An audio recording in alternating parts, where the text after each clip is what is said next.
Olha, a tecnologia pode ser uma grande aliada no nosso dia a dia. Ficar sem o celular, por exemplo, para muita gente é impensável. Usamos ele para quase tudo e não tem problema nenhum em aproveitar os benefícios que essa ferramenta nos oferece. A questão é o excesso praticado por algumas pessoas. A gente conversou sobre esse assunto com a psicóloga Ariane Fidelis. Vamos ver.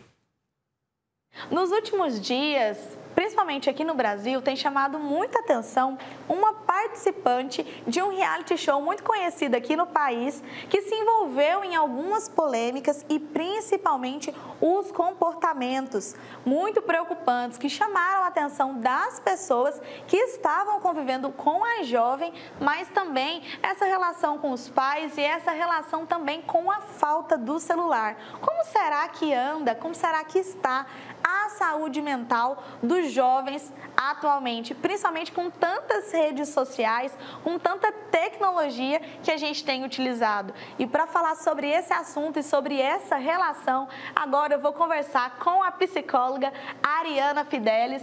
Ariana, para a gente já começar essa entrevista, existe essa relação entre a saúde mental com essa jovem que eu acabei de falar e principalmente o uso exorbitante da tecnologia e dos celulares? Olá, Ana Luísa, tudo bem? Espero que todos estejam bem. Vamos lá, né? Assunto polêmico dos últimos dias e, de fato, esse movimento que você traz aí nessa sua fala tão pertinente nos dias atuais. A saúde mental, ela é um fator muito importante na vida das pessoas. E é claro que todo esse momento e todo esse movimento que nós estamos agora, esse contexto ansiogênico, as pessoas cada vez mais no meio de várias atividades, bem como também imersos nessa tecnologia, faz sim aumentar os distúrbios e os transtornos, né, mentais, que a gente costuma dizer. E com certeza essa relação, ela é muito tênue, ela é muito próxima. A gente precisa se atentar com os cuidados de proteger a nossa saúde mental, e a gente sabe que o meio, esse contexto todo louco aparentemente que nós vivemos, ele faz sim potencializar o aparecimento de comportamentos ansiosos, o aparecimento de distúrbios, como eu já tinha dito anteriormente. Então a gente precisa se atentar sim a esse fenômeno, cada vez mais tão presente, e infelizmente as pessoas ainda não cuidam muito desses fatores. Exatamente, Ariana. Mexer no celular, olhar uma mensagem ali, receber uma notificação, querer utilizar, né, as ferramentas que a tecnologia nos oferece, não tem problema nenhum, até porque a gente se informa e também se distrai.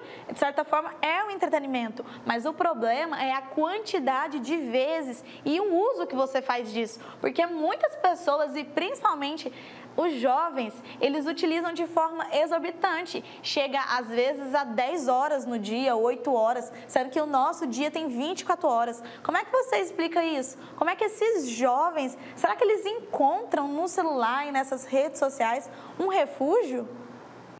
A dependência tecnológica é um fenômeno muito presente na atualidade.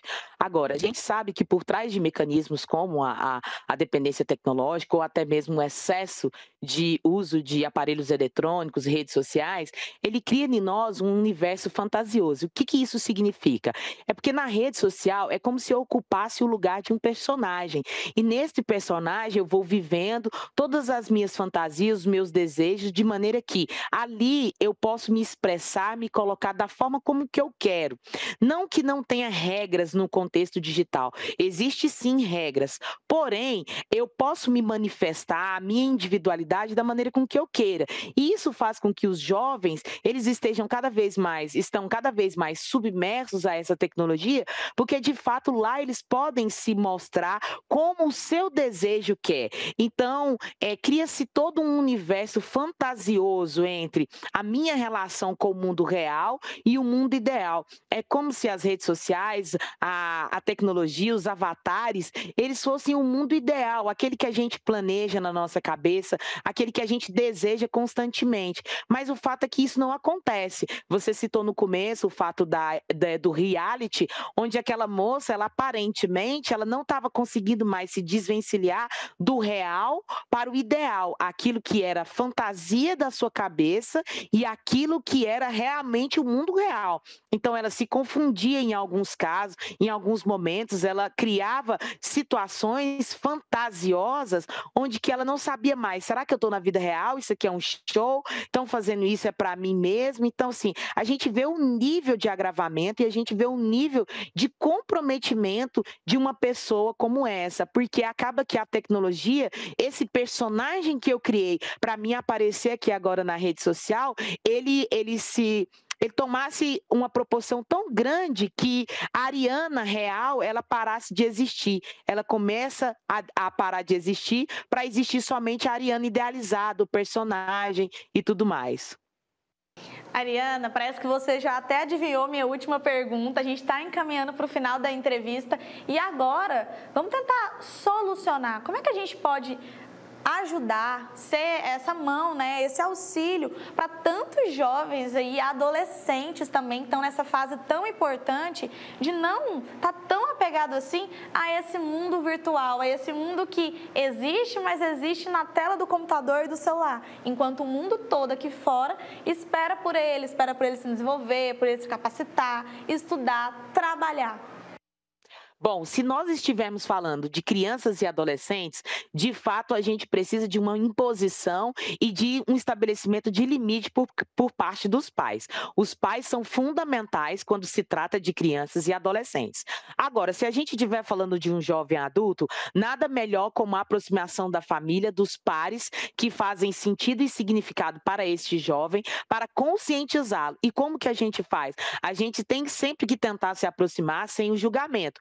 Isso é um pouco diferente de um adolescente. O adolescente, muitas vezes, ele precisa de uma imposição de limites das figuras de autoridade. Agora, por outro lado, o jovem adulto, ele precisa de uma conscientização, ele tem que entender que ele está tendo perdas significativas se ele ficar submerso somente à tecnologia, e a família precisa, sem dúvida, se aproximar e tentando se conscientizar, não por meio de julgamento, mas na medida em que a família vai mostrando a quantidade, o excesso, o distanciamento, ele pode sim se conscientizando de que aquilo é uma problemática, quando a gente está falando de jovem adulto. E claro, né, as perdas pessoais, elas são um dos grandes fatores que nos ensinam frequentemente. Uma vez que eu, jovem adulto, eu percebo que cada vez mais a minha vida, ela está se distanciando, então eu tenho que também ter essa capacidade reflexiva para entender que é uma hora de parar.